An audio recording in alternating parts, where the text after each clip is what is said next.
जय महाराष्ट्र मंडळी, कसे आहात सगळे? मजेत ना?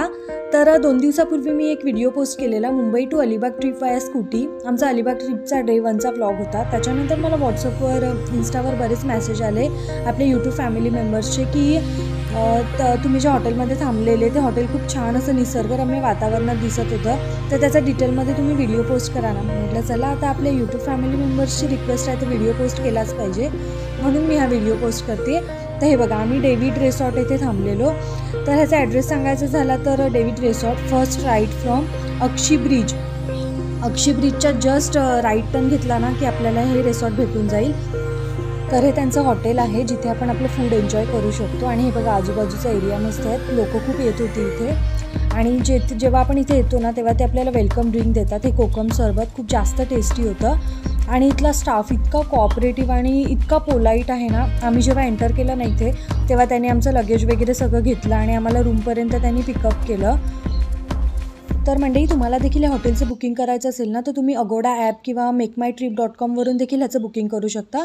आम्ही 3 दिवसाची लगातार सुट्टी म्हणून असंच गुगलवर हॉटेल सर्च करत होतो, तर आम्हाला हे डेव्हिड रिसॉर्ट म्हणून दिसलं, ज्याला की गुगलवर 123 पीपल्सने 3.7 रेटिंग दिलेलं.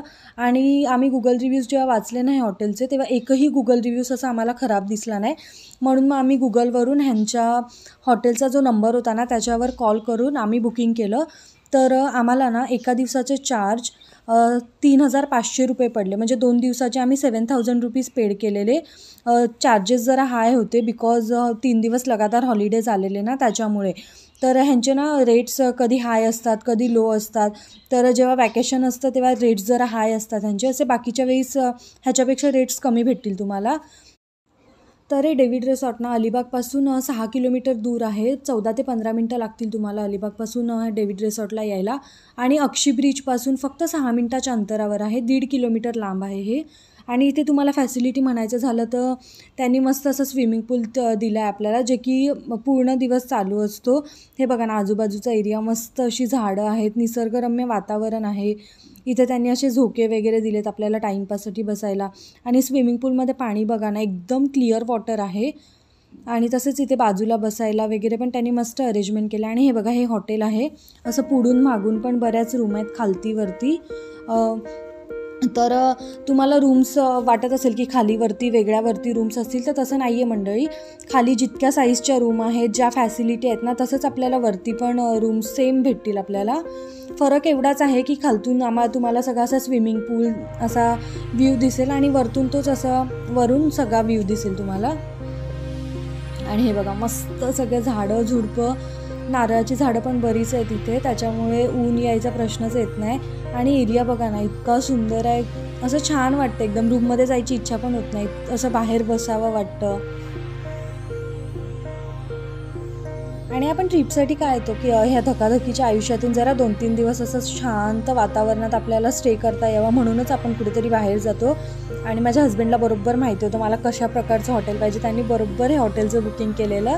मला ह्या हॉटेलबद्दल आधी काहीच कल्पना नव्हती, त्यांनी बुकिंग केलेलं. तर हे बघा मंडळी, मस्त अशा खाली तुम्हाला रूम्स भेटतील. त्यांनी रूम्सच्या इथे नंबर देखील टाकलेले आहेत, तर आपल्याला इझी व्हावं. 5, 6, 7 अशा बऱ्याच रूम आहेत. तर त्यांनी प्रत्येक रूमच्या इनबिटवीन असं पार्टिशन्स टाकलेले आहेत. तर हा खालचा फ्लोर आहे. खालच्या फ्लोअरवरून तुम्हाला मस्त खालचा व्ह्यू दिसेल. आणि आता आम्ही रूम ना वरती बुक केलेली. वरचा व्ह्यू छान होता खालच्या व्ह्यूपेक्षा. तर आता आम्ही वरती चाललो आहे.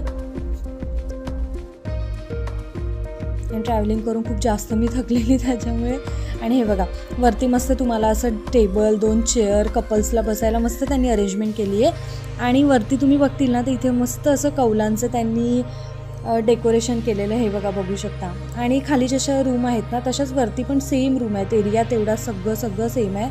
आणि हे बघा, रूममध्ये असा एक बेड भेटेल, बाजूला 2 टेबल्स आहेत तुम्हाला, कर्टन्स वगैरे. आणि AC पण आहे, वायफाय कनेक्शन आहे त्यांचं. आणि वॉशरूम फॅसिलिटी वगैरे सगळं TV पण आहे. आणि रूम बऱ्यापैकी आहेत, म्हणजे रूम थोड्याशा लहान आहेत पण ठीक आहे. पुढचा एरिया त्यांनी आपल्याला सिटिंग अरेंजमेंटसाठी जास्त दिलेला आहे, तर बाकी ठीक आहे. आणि स्वच्छ देखील होतं हॉटेल. तसंच इथे त्यांनी तुम्हाला ही केटल वगैरे दिले, हिटिंग केटल, कॉफीचे सॅचेट, चहा वगैरे, कॉफी तुम्ही बनवून पिऊ शकता इथे.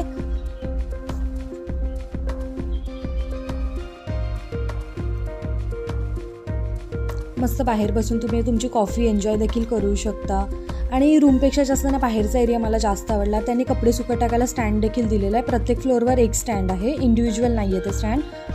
आणि खूप छान होतं एरिया वगैरे, शांतता, असं मस्त फॅमिलीसोबत टाईम स्पेंड करायला छान आहे.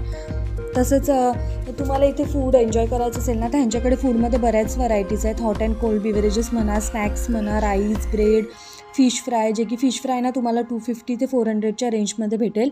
आणि थालीजमध्ये पण भरपूर व्हरायटी आहेत. आणि ह्यांचं फूड खूप छान होतं, पण रेट्सच्या मानाने ना ह्यांचे जरा फिशची साईज खूप लहान होती. पण फूडची टेस्ट एक नंबर होती. हां, तुम्ही ऑर्डर करू शकता. बाहेर जायचा कंटाळा आला असेल ना तर इथे बसून तुम्ही फूड एन्जॉय करू शकता. सुरमई थाली, प्रॉम्प्लेट थाली म्हणा किंवा बाकीचे फूड्स देखील छान आहेत त्यांचे. आणि संध्याकाळच्या टायमाला तुम्ही असं मस्त झोक्यावर बसून टाईम स्पेंड करू शकता. तर मंडे बाकीच्या डिटेल्स मी डिस्क्रिप्शन बॉक्समध्ये ॲड करते आहे. आणि अजून एक महत्त्वाची गोष्ट, जर तुम्हाला रूम सर्व्हिसिंग करायची असेल ना तर त्यांना कॉल करून तुम्हाला बोलवावं लागतं. ते स्वतःहून येत नाही, कारण त्यांचं असं म्हणणं आहे की आम्ही जर डायरेक्टली रूम सर्व्हिसिंगला आलो ना तर जे तिथे पीपल स्टे करतात ते बोलतात आम्ही कॉल केला नाही, मग तुम्ही कशाला येता वगैरे. त्यांचं पण बरोबर आहे. तर व्हिडिओ आवडला असेल तर लाईक, शेअर, सबस्क्राईब करायला विसरू नका. भेटूया नेक्स्ट व्हिडिओमध्ये. Till then bye.